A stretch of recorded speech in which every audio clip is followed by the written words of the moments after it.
Hello বন্ধুরা, তো আজকের ডিনারে করে নিয়েছিলাম মটরের ঘুগনি, মটর ও আর আলু দিয়ে। তো সেটারই রেসিপিটা তোমাদের সাথে শেয়ার করে নিই। তো আমি সকালবেলায় ভিজিয়ে রেখেছিলাম মটরগুলো, তো সেই জন্য দেখেছিলাম একদম ফুলে গেছে। তো বেশিক্ষণ লাগবে না সেদ্ধ করতে, জাস্ট 2-3টা সিটিতেই হয়ে যাবে, 2টো সিটিতে। আর ছোটো ছোটো করে আলু কিছু কেটে নিয়েছি, আর পেছনের মধ্যে অল্প লবণ আর হলুদ গুঁড়ো দিয়ে দিলাম। এসব ঢাকনা দিয়ে লাগিয়ে বসিয়ে দিলাম ইন্ডাকশানে। 2টো সিটিতে দিয়ে দেবো। আমি 1000 ফ্লেমে দিয়েছি, আর প্রথমটা 1000-এ দিয়েছিলাম, পরেরটা 500 করে দিয়েছিলাম। এরপর ব্যাস ওটা সেদ্ধ হয়ে এলে নামিয়ে রাখলাম। পেঁয়াজ, আদা, রসুন আর কাঁচা লঙ্কা সবই অল্প অল্প করে, আর একটার মতো পেঁয়াজ কুচিয়ে নিয়েছিলাম। এদিকে কড়াই বসিয়ে দিয়েছি। কড়াই গরম হয়ে এলে তেল দিয়ে দিলাম। তেল দিয়ে প্রথমে পেঁয়াজ কুচিগুলো দিয়ে দিলাম।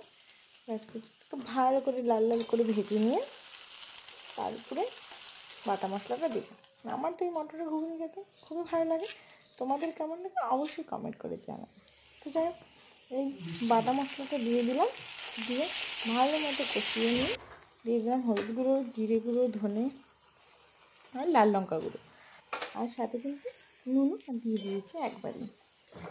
ভালো মতো কষাবো, বেশ খানিকক্ষণ কষিয়ে অল্প জল দিয়ে কষাই আমি, তাহলে মশলাটা খেতেও টেস্ট লাগে আর মশলা থেকে কোনো কাঁচা গন্ধ থাকে। এরপর সেদ্ধ করে রাখা সেই ছোলা মটরটা দিলাম, কিন্তু জলটা কিন্তু আমি দিইনি, জলটা পরে অ্যাড করছি, আর জলটা কিন্তু ফেলবে না। ভালো মতো কষিয়ে নিয়ে কষানো হয়ে গেলে একটা টমেটো আমি পেস্ট করে দিয়ে দিয়েছি। পেস্ট করে দিয়ে আরও বেশ খানিকক্ষণ কষিয়ে নিলাম, যতক্ষণ না একদম সব কিছু ভালো মতো কষিয়ে এবং আলুগুলো গালিয়ে দিব আর মশলা থেকে তেলটা ছেড়ে যাবে।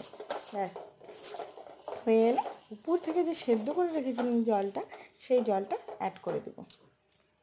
সেই জলটা অ্যাড করার পর ভালো করে বেশ খানিকক্ষণ ফুটাবো, একটা মোটামুটি ঘনত্ব যেন হয়, বেশি আমি পাতলা করিনি আর বেশি ঘনও না, মোটামুটি রুটি দিয়ে যেন খেতে দারুণ লাগে, এরকম আমি করেছিলাম স্ট্রাকচারটা।